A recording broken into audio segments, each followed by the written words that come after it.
The Rebbe Shlita explains in a Sikha, a long Sikha, the meaning of this piece of Tanya that we learned yesterday at the end of Perek Hey, actually Perek Daled and Hey. Among the explanations there, the Rebbe says that the Alter Rebbe answers a very difficult question, a very important question, in explaining the role of the Shem Elikim and the Tzimtzum.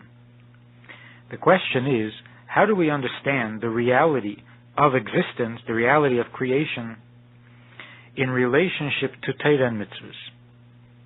If we were to say that God creates the world within himself, and the world never takes on any existence of its own at all, and the world is bottled to the Eibishter, and ein eid milvadei, there's nothing besides him, like the light of the sun within the sun. And the only reason we experience the world, to us the world appears to have an existence of its own, is only because of the tzimtzum of the Shem Elikim. And what does this tzimtzum mean? That the truth is kept from us, that we don't see the truth. Just like a shield that blocks out some of the light of the sun so that not all of the light gets here. But that's merely a negative blocking and preventing. What is it that actually exists in an undesirable state? What is secular or chayil or unholy or evil or sinful? Klippa.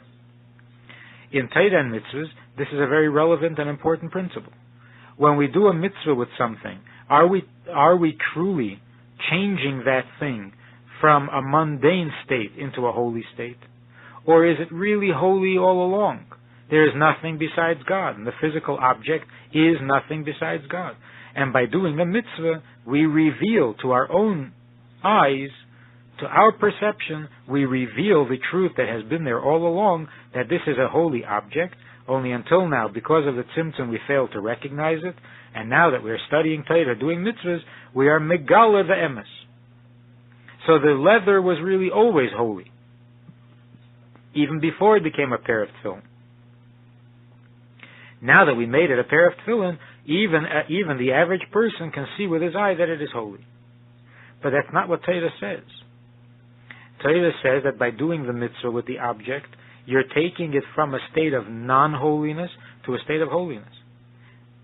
Not you're taking yourself from a state of misconception to a state of perception. And also when something is not kosher, how is it not kosher? If there's nothing besides God, what makes it not kosher? And so we have to explain, as the Alter Rebbe explains, that tzimtzum doesn't mean merely a negative withholding of light. Tzimtzum means giving the light a form.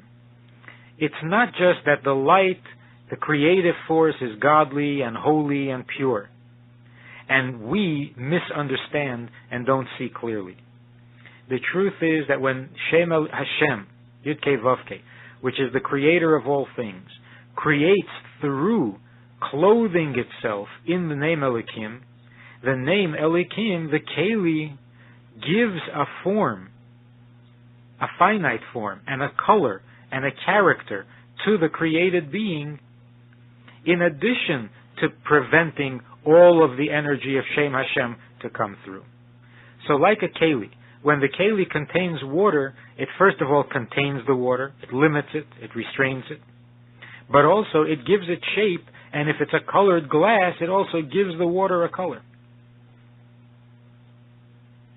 So now it is actually true, not only in our perception or misperception, it is actually true that which is created through Shem Elikim, by Shem Havayit, but through Shem Elikim, takes on an unholy form. It takes on a form of Yeshus, it takes on a form of Hester, where it denies and doesn't recognize its creator. So the Tzimtzum gives to creation its character, not only prevents from creation further godliness.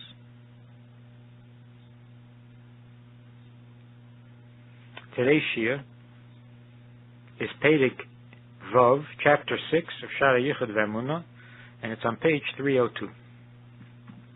V'hinei Shem Elikim Hu Shem Midas Hagvura V'Hatzimtzum.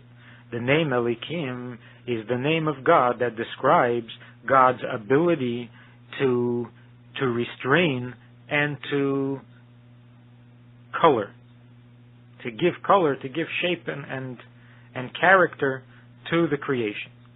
V'lochein hu gam kein b'gematria teva, and because it is the name that gives creation its nature, that's why the gematria of the word Elikim and the word Hateva are the same.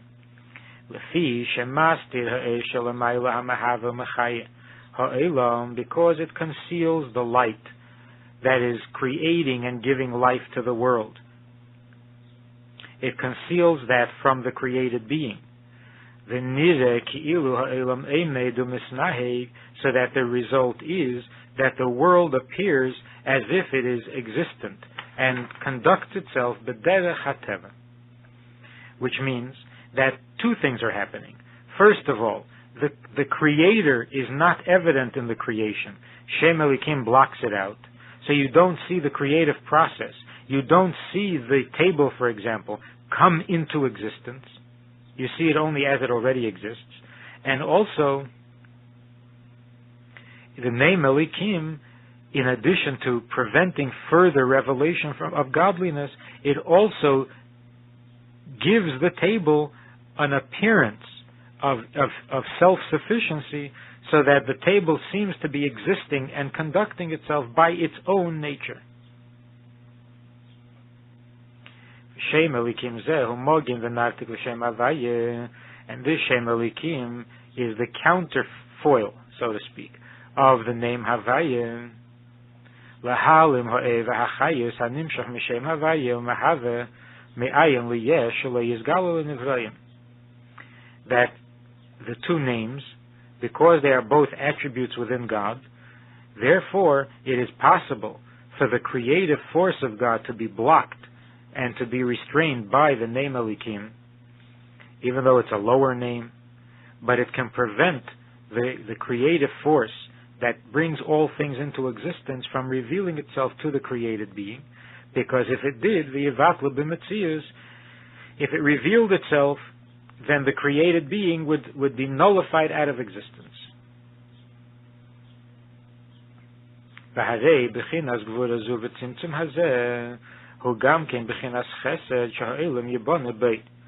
the result is that this tzimtzum and this gvura is really all part of the chesed with which the world is created. And that's why in the beginning of the previous chapter, the Alter Rebbe begins with the quote that that God initially considered creating the world with the attribute of gvura. He saw that it wouldn't survive, so he added to it the attribute of rachamim. From that alone we see also that the midah of gvura is not only a restraint, but it is also a creative power. God had intended or considered creating the world out of gvura. And of course it doesn't mean that God considered and didn't. It means that he did. And that's why the Alter Rebbe says now that on the one hand we say that God created the world out of kindness. Olam chesed yibana. The world was created out of kindness. And here we're saying that gvura and elikim are also creative forces. They contribute to creation and not only restrain the creation. So in a sense, the gvura is all part of the chesed. It's all part of the giving to creation. The chesed gives it its existence, brings it into being, and the gevura gives it its character. V'zuhi b'chinas gevura haklula b'chesed, and this is the attribute of gevura as it is contained in chesed, as all the attributes are interconnected. So this is gevura shebechesed, which means that basically it is an act of chesed, only it takes on the form, it comes in the shape of gevura. In the Hayom Yom for the 17th of Sivan, the Rebbe writes, as nicht hanohab von Olam Hazeh in vollen Sinnen Hurak hachana teva la'aveda. Denying oneself pleasure from this world in the fullest sense of the term, even to the highest degree, is only a preparation for positive aveda. Inyan ha'avedahu la'ases hagashmi keli lelikus. What is the true aveda? The true aveda is turning the physical into receptacles for godliness, making the physical receptive to godliness.